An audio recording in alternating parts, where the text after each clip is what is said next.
Good morning प्यारे प्यारे नन्हे मुन्ने बच्चों, कैसे हो आप सब? अच्छे हो? Very good. हमेशा अच्छे रहना, खुश रहा करो। खुश रहने से बहुत सारे फ़ायदे हैं, ठीक है। और साथ में अपने परिवार को भी खुश रखा करो।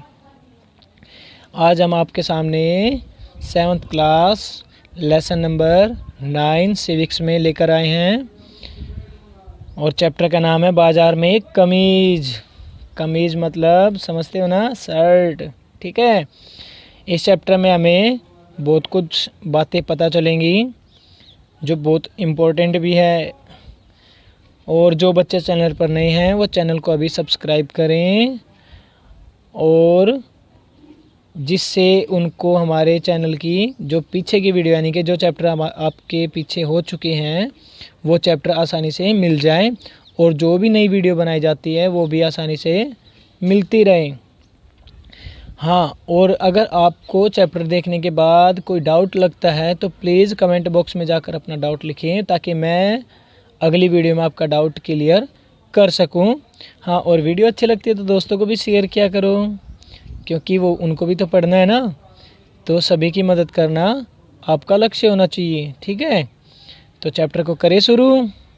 चलो करते हैं। देखिए, पहला प्रश्न अभ्यास में, सवपन्ना ने अपनी रुई कुरनूल के बाजार में न बेचकर व्यापारी को क्यों बेच दी? अब देखिए, सवपन्ना ने अपनी रुई कुरनूल के बाजार में तो बेची नहीं, बल्कि व्यापारी को बेच दी। तो कोई ना कोई रीज़न रहा होगा ना कोई कंडीशन, यानी कि कोई ना कोई ऐसी चीज़ थी कि उसने व्यापारी को रुई बेची। तो उत्तर देखिए, सवपन्ना ने अपनी कपास की फसल के लिए खाद, बीज, कीटनाशक के लिए 2500 रुपये किससे उधार लिए थे? व्यापारी से। किस किस चीज़ के लिए? खाद, बीज, कीटनाशक के लिए कितने रुपए लिए थे? 2500 रुपये लिए थे। किससे? व्यापारी से। उधार लेते समय व्यापारी ने एक शर्त रखी थी। देखिए, मेन बात यही है, व्यापारी ने शर्त रखी थी कि वह अपनी फसल व्यापारी को ही बेचेगी। इस प्रकार सवपन्ना ने अपनी फसल पकने पर उसे यानी कि व्यापारी को ही बेच दी। समझ आया ना? क्योंकि सवपन्ना को जब कपास की फसल उगानी थी तो उसके लिए उसने जिन चीज़ों की आवश्यकता पड़ती है उसके लिए उधार लिए थे पैसे। कितने? 2500 रुपये। किससे? व्यापारी से। व्यापारी ने पैसे देते हुए एक शर्त रख दी कि जब आपकी फसल तैयार हो जाए तो आप बाज़ार में नहीं बेचोगे, बल्कि वो सारी फसल मुझे बेच दोगे। इसीलिए उसने अपनी सारी फसल व्यापारी को बेच दी। समझ आया? Very good. अगला प्रश्न देखते हैं। वस्त्र निर्यातक कारखाने में काम करने वाले मजदूरों के काम के हालात और उन्हें दी जाने वाली मजदूरी का वर्णन कीजिए। क्या आप सोचते हैं कि मजदूरों के साथ न्याय होता है? वस्त्र निर्यातक यानी कि वस्त्र बनाने वाली कंपनियां, कारखाने। क्या मजदूरों के हालात और उन्हें दी जाने वाली मजदूरी का वर्णन कीजिए कि उन्हें कितनी मजदूरी दी जाती थी। क्या आप सोचते हैं कि मजदूरों के साथ न्याय होता है? यानी कि जो मजदूर उस कंपनी, कारखाने में काम करते हैं उनके साथ न्याय होता है? देखिए उत्तर, तैयार वस्त्र वाले कारखानों में काम करने वाले कर्मचारी स्थायी नहीं होते। स्थायी का मतलब है परमानेंट, यानी कि हमेशा लगे रहने वाले, कि जिनकी जॉब हमेशा रहेगी वहाँ पर। ऐसा नहीं होता है, बल्कि उनको कुछ समय के लिए रखते हैं, फिर उन्हें निकाल देते हैं, फिर उनकी जगह कोई और आ जाता है, ठीक है। इस प्रकार के काम होते हैं तो उसे कहते हैं अस्थायी। लेकिन जो हमेशा परमानेंट लगा रहता है ना, जैसे सरकारी नौकरी होती है, कोई सरकारी लग गया तो परमानेंट हो जाता है ना, उसको नहीं निकालते बीच में, उसे कहते हैं स्थायी नौकरी, ठीक है। तो वो कर्मचारी बेचारे स्थायी नहीं होते हैं। दर्जी को 3000 रुपये और महिलाओं को धागे काटने पर कितने? 1500 रुपये महीने मिलते हैं, जो बहुत कम मजदूरी है। दर्जी को कितने रुपए मिलते हैं? 3000। और जो महिलाएं धागे को काटती हैं उनको कितने मिलते हैं? 1500 रुपये महीना, जो बहुत ज़्यादा कम है। समझ आया? Very good. अगला प्रश्न है, निर्यातक क्या होते हैं? देखिए, निर्यातक जो व्यक्ति विदेश में सामान बेचते हैं या कहीं भी सामान बेचते हैं, निर्यातक। और जब हम किसी से सामान खरीदते तो आयातक। जैसे मान लीजिए हमारे देश में गेहूँ ज़्यादा हुआ, हमने गेहूँ बेच दिया किसी दूसरे देश को, तो हम तो ये निर्यातक। और जिस देश ने वो सामान खरीदा ना वो है आयातक, ठीक है।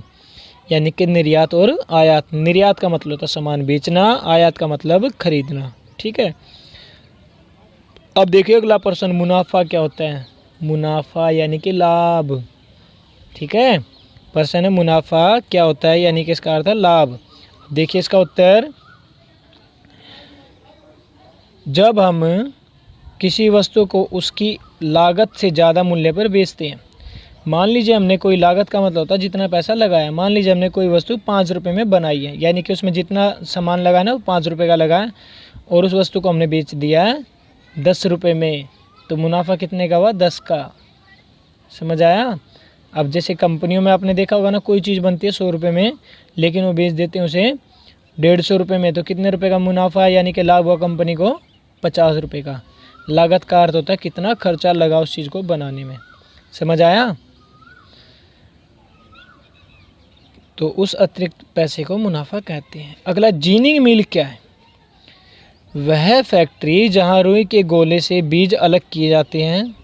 जो रुई के गोले होते हैं ना, कपास की रुई, उसके जो गोले होते हैं उससे बीज अलग किए जाते हैं और गट्ठर बनाकर धागा बनाने के लिए भेज दिए जाते हैं। उसे क्या कहते हैं? जीनिंग मिल।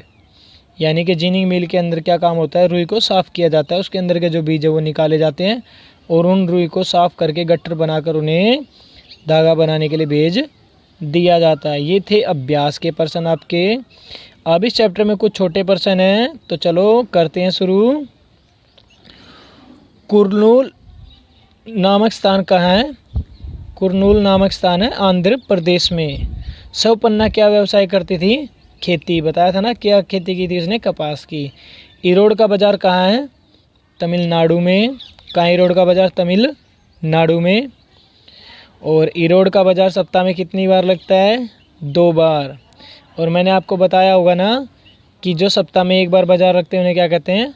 साप्ताहिक बाजार। बताया था ना, सप्ताह में 1 बार लगने वाला बाजार साप्ताहिक बाजार कहलाता है।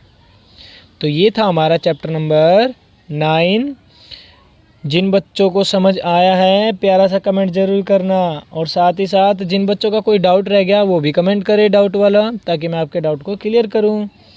चैनल पर नए हो तो सब्सक्राइब करो, लाइक करो, वीडियो को अपने दोस्तों को शेयर करो, और साथ ही साथ अपने माता पिता की सेवा करो, अपने छोटे बहन भाइयों को प्यार करो, अपने पड़ोसियों से भी मित्रता रखो, क्योंकि पड़ोसी मुसीबत में काम आ सकते हैं।